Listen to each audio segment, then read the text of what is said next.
Hello everyone, it's Mr. E here, or should I say Mr. POE, because today I'm actually discussing Path of Exile 2 to be more specific. If you have no familiarity with this game at all, it is an upcoming ARPG, that stands for Action RPG, basically a top-down isometric little hack and slasher. This game is really focused on build customization and collecting sickle loot, just farming, and always improving your character. It has insane build depth and diversity of playstyles, as you can probably see from some of the footage behind me. What I imagine is that my viewer base is probably divided into two parts, either people that have no idea what PoE is or have never played it, and people who are very excited to play it and are probably already have pre-ordered the beta and all that good stuff. But I want to just kind of give like an overview of what the game is and its general selling points for those of you who aren't in the know for it. I'm going to be producing some content for it going forward on the channel because it's a game I'm going to be playing a lot of, and I want to provide you guys with videos. Even if I'm not playing Darktide as much, I imagine that Darktide will continue to be the very much the bulk of the content that I have on the channel, just because it's another game that I really enjoy playing. But at least in the immediate future, especially starting on the 6th of December when the early access launches, I'd expect to see some Path of Exile stuff on the Mystery channel. I'll be separating it into its own playlist too, so you can just filter by playlist if you really just don't want to interact with this stuff at all. But yeah, so let's go ahead and just talk about what Path of Exile 2 is and how to get access to it and all that good stuff for newer players. If you have no idea what I'm talking about when I say Path of Exile, you've never heard of it, you've never seen this gameplay or anything like it, perhaps you would be more familiar with Diablo or Diablo 2. Those are sort of the predecessors in the genre that help to define what an ARPG is, which is basically a top-down isometric RPG with randomized loot, randomized level layouts, randomized enemies, all that good stuff. It's pretty much infinitely replayable, and the focus of the builds, or the focus of the game, is on constructing builds around your weapons, around your skills, some of which you can see here, and combining those with your character choices in order to make really powerful stuff and then go and murder a bunch of monsters. So my quick sell, if you have no idea or wondering whether or not this game is going to be worth picking up and worth your time, worth your money, is that if you play Darktide or any other game such as Borderlands for the class creation, where you have your talent tree and you get to pick, customize your choices and make the build play this certain way, or perhaps you like the combination of weapons and upgrading your weapons with said skill tree, this could very well be a game for you. It is absolutely addictive to push yourself to make a build that works pretty well, that can kill monsters, kill enemies, and then over time to work towards improving one piece of your gear, to work towards improving your weapon and making it just this little better over time, and eventually you turn into pretty much a demigod.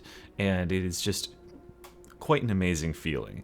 Nothing quite like investing a good number of hours and then, destroying some maps, which is this game's endgame content, but just destroying some maps and destroying some bosses with your supercharged character. So if you love character progression, you love character customization, this is a really good game for that. Just to give you some numbers on how customizable the characters and classes are in this game, on early access launch on the 6th, there are going to be 6 playable character classes, each of which has 2 ascendancy classes. That's just fancy words for subclasses. These subclasses play radically different than their base classes. They have unique abilities and skills that the other base classes don't have access to.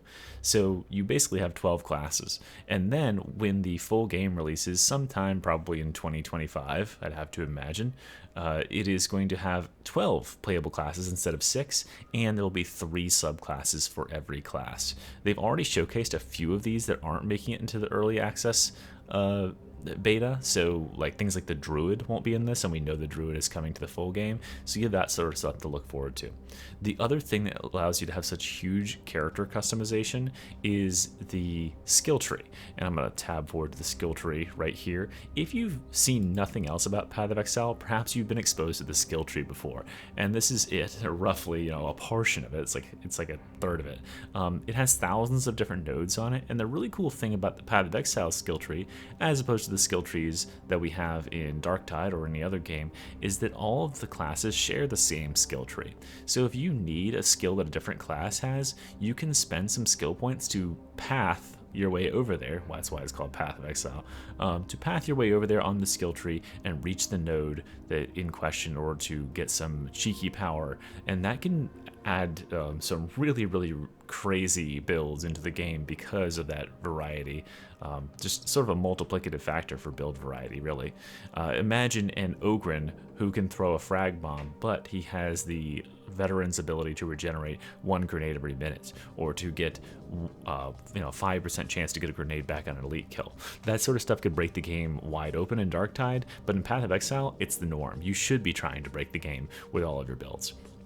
The other thing, and the last thing that's going to make your builds insane and varied, is the weapons you choose and the skills you choose to use with those weapons. So obviously different weapons have different attacks and enable you to use different skills. Currently there are about 20 to 25 skills per class in the game, so there's roughly 150 skills across all 6 classes. The really cool part about that is that you can use any weapon and any skill on any class. So any of the 12 currently available classes, you can use, if you're a witch and normally you're using summoning skills, you could use ground slam with a 2-handed warhammer, provided you have enough strength to hold the hammer. And there's all sorts of crazy, wacky interactions that people find with these skills in order to make classes where you wouldn't otherwise think they would get a whole lot of use out of certain skills, to find these weird niche edge cases and make builds that are positively broken.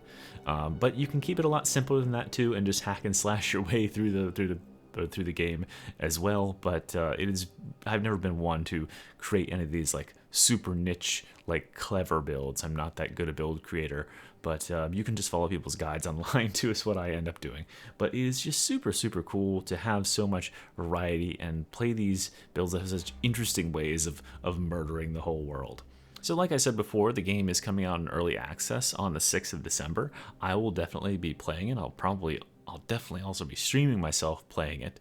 And it is a single player game, but it has a co-op mode as well. You can team up with your allies. Either I think you can do it locally as well as online and join parties, and then the enemies scale to the number of people you have in your party, which is really cool. So I will probably be having viewers in my parties to help me out and carry me, because I'm bad. But I do have 3,000 hours in Path of Exile 1, so maybe I shouldn't be as bad as I am. But yeah, it's a game that a lot of people are very hyped for. I hope that I've done an okay job of selling it to you.